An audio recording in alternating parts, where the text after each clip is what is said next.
Bonjour tout le monde. Aujourd'hui, je voudrais vous parler d'un problème très courant en classe de FLE. Un apprenant acquiert des connaissances, développe une compétence, s'entraîne et réussit les activités qu'on lui propose. On se dit alors, très bien, il maîtrise ce qu'on vient de lui apprendre. Mais quelques jours plus tard, on lui propose une nouvelle tâche dans laquelle il est supposé mobiliser ce qu'il a appris. Et là, c'est le drame en fait. L'apprenant semble totalement perdu et ne pense pas forcément à mobiliser les connaissances ou les stratégies qu'il avait pourtant réussi à utiliser auparavant. Alors on se demande, mais pourquoi en fait? Il savait pourtant le faire. Et c'est justement là que se trouve le problème. Alors on a tendance aussi des fois à penser qu'il a oublié, mais ce n'est pas forcément ça. Elle sait faire et comment le faire, mais pas forcément quand le faire. Et ça, c'est une différence majeure en fait. Savoir faire quelque chose dans une situation donnée ne signifie pas forcément savoir quand et comment le réinvestir dans une autre situation. Alors, l'exemple qui m'a toujours interpellé, c'est celui de la compétence argumentative. Lors d'une analyse d'un texte argumentatif, l'apprenant comprend c'est quoi un argument et sur quelle base il peut le construire. Par exemple, une autorité scientifique, des données numériques, une étude, une valeur morale, sur une conséquence logique ou une analogie, par exemple, etc. Et ipso facto, il prend conscience qu'il y a des arguments plus convaincants que d'autres.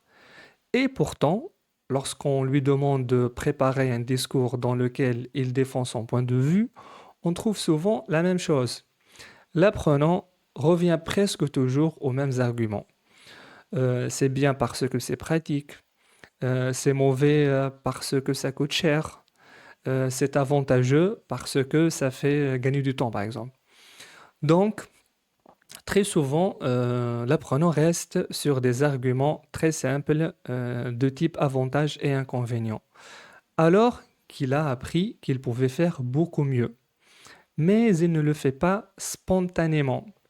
Et c'est là que la question devient intéressante. Est-ce qu'il ne connaît pas ces différents types d'arguments? Pas forcément, puisqu'il les a appris préalablement.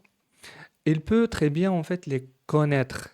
Il peut même avoir réussi des exercices dans lesquels on lui demandait d'identifier le type d'argument ou transformer cette phrase en argument d'autorité, par exemple. Il sait donc faire, mais lorsqu'on lui donne un sujet nouveau et on lui dit tout simplement défendez votre point de vue, la personne ne lui dit maintenant utilise un argument d'autorité ou ici appuie-toi sur une étude scientifique. C'est à lui en fait de décider, c'est à lui de se demander quel type d'argument serait le plus efficace ici. Et c'est précisément ce qu'on appelle une connaissance conditionnelle. Alors, l'expression pourrait paraître compliquée, mais l'idée derrière, elle est très simple. Il y a en fait trois dimensions. Je sais quoi, c'est-à-dire connaître une règle ou une notion. Je sais comment, c'est-à-dire savoir l'appliquer. Et surtout, je sais quand et pourquoi l'utiliser. En fait, dans un exercice classique, on indique à l'apprenant ce qu'il doit faire.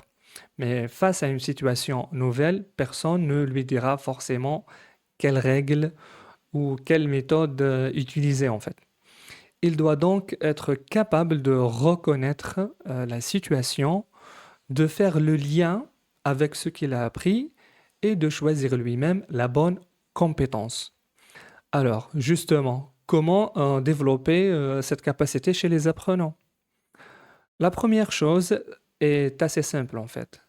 Ne pas toujours leur donner la méthode.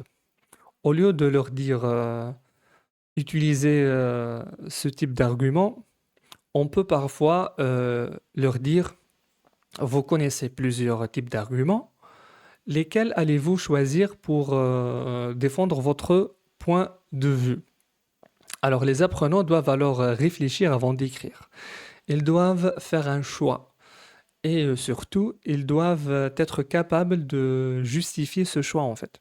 Deuxième chose, il ne faut pas se contenter de demander aux apprenants quel type d'argument avez-vous utilisé. Mais plutôt pourquoi avez-vous choisi celui-là? Et surtout, qu'est-ce qui vous a fait penser qu'il serait convaincant ici en fait? Cette question, elle est très importante parce qu'elle va obliger les apprenants à expliquer leur manière de raisonner. Ils ne disent plus simplement on a utilisé un argument d'autorité. Ils doivent pouvoir dire on a choisi cet argument parce que le sujet concerne la santé. Donc, l'avis d'un spécialiste pourrait renforcer notre idée ou la rendre plus crédible. Troisième chose, changer ou varier les situations d'apprentissage. Si nous voulons qu'une compétence soit réellement maîtrisée, il ne faut pas toujours la présenter de la même manière. Il faut changer les sujets, changer les consignes et changer les exemples. Parce qu'un apprenant peut très bien savoir utiliser un argument d'autorité dans un exercice sans savoir qu'il pourrait être pertinent dans un autre contexte. Il faut donc lui faire rencontrer des situations variées et différentes. Et petit à petit, il apprend à reconnaître dans cette situation, voilà, ce type d'argument serait intéressant. Quatrième chose, leur apprendre aussi quand on ne peut pas utiliser une méthode. Et ça, c'est très important car on leur apprend souvent à comment utiliser un argument d'autorité, mais on devrait aussi leur demander est-ce que cet argument serait vraiment pertinent ici? Parce qu'en fait, connaître une méthode, ce n'est pas seulement savoir l'utiliser, c'est aussi connaître ses limites. La compétence, ce n'est donc pas une recette qu'on va appliquer partout. C'est la capacité à faire un choix selon la situation. Et cela doit changer aussi notre façon d'évaluer les choses. Si nous voulons vraiment développer cette capacité chez nos apprenants, il faut aussi savoir l'évaluer. Au lieu de toujours demander aux apprenants utiliser un tel ou tel argument, on peut leur donner une situation et leur demander quels arguments allez-vous utiliser pour défendre votre point de vue. Puis, pourquoi avez-vous choisi cela? Et là, nous ne vérifions plus seulement si l'élève sait construire un argument, nous vérifions aussi s'il sait choisir le bon type d'argument selon la situation. Et là, nous sommes beaucoup plus proches de ce qu'on attend d'un élève autonome. Pour conclure, je pense qu'il faudrait élargir notre conception en fait de la compétence. Une compétence, en fait, ce n'est pas seulement je sais faire, c'est aussi je sais quand le faire, je sais pourquoi le faire et je sais aussi quand ne pas le faire. Notre objectif devrait être de former des élèves capables, face à une situation nouvelle, de se demander qu'est-ce que je sais déjà, qu'est-ce qui est pertinent ici et qu'est-ce que je dois utiliser et pourquoi. Autrement dit, nous ne devons pas se contenter d'apprendre aux apprenants à utiliser leurs connaissances, nous devons aussi leur apprendre à reconnaître quand, pourquoi et comment les utiliser.